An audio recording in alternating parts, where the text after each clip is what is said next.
In this class, I'm going to show you how I study the skull as the very first step for academic portrait sketching, and then we'll take a quick look at how some famous artists from art history also use skulls in their masterpieces. Before I draw beautiful faces, expressions, or characters, I always start from the skull. Many students tell me, skull practice is boring, or I just want to draw faces. I understand that feeling, but the skull is the root of the face. If we understand the root, we know why a face has a certain shape, we know where to place each feature, and we can see what makes each person different. Later, when you draw portraits or design your own characters, you'll find it much easier to change age, change gender, change personality, and still keep a believable structure. So even if this step feels a bit dry, it secretly gives you a lot of power for your future drawings. Now, I want to show you how this skull practice connects to a real portrait. For this demo, I used AI to generate a simple 3/4 view male portrait. You can imagine it like a clear photo of a man's head, slightly turned. On the screen, you'll see the AI portrait. I'm not drawing a random skull anymore. I'm trying to understand, what does the skull underneath this face look like? First, I look at the big direction of the head. Is the face turning left or right? Is it slightly tilted up or down? Then I imagine the ball of the cranium inside that head, and I add the cheekbones, the eye sockets, the nose opening, and the jaw, all following the angle of the portrait.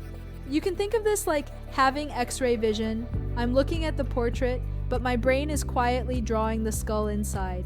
I'm not worried about details like eyelashes, hair, or skin. I just want to know where the brow ridge is, how far the cheekbones come out, how wide the jaw is, and where the chin sits. This is an important idea.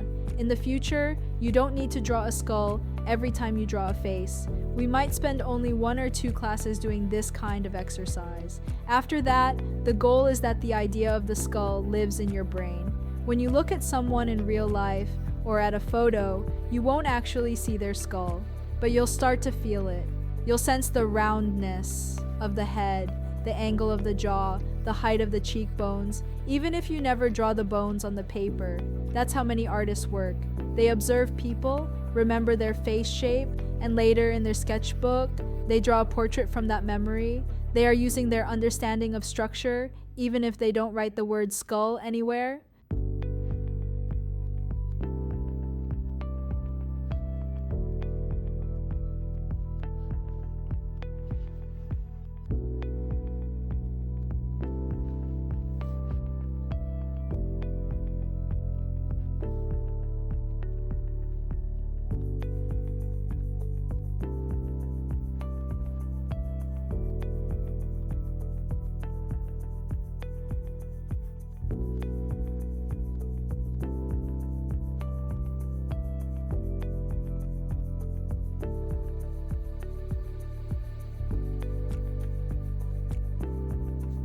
Now I want to connect this practice to our LFC art history side. In LFC, we often look at artists from before 1945 whose works are open domain and see how they built their portraits from strong structure. Many of these artists did exactly what we are doing now. They studied anatomy, skulls, and head proportions to understand the construction of the head first. Then they created their famous portraits. Leonardo da Vinci is one of the clearest examples.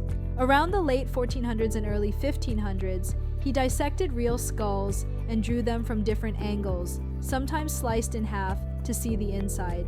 He wasn't making skull artworks for decoration.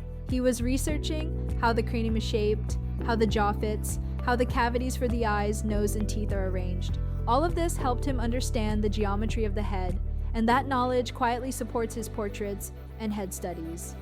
Another example is Albrecht Dürer.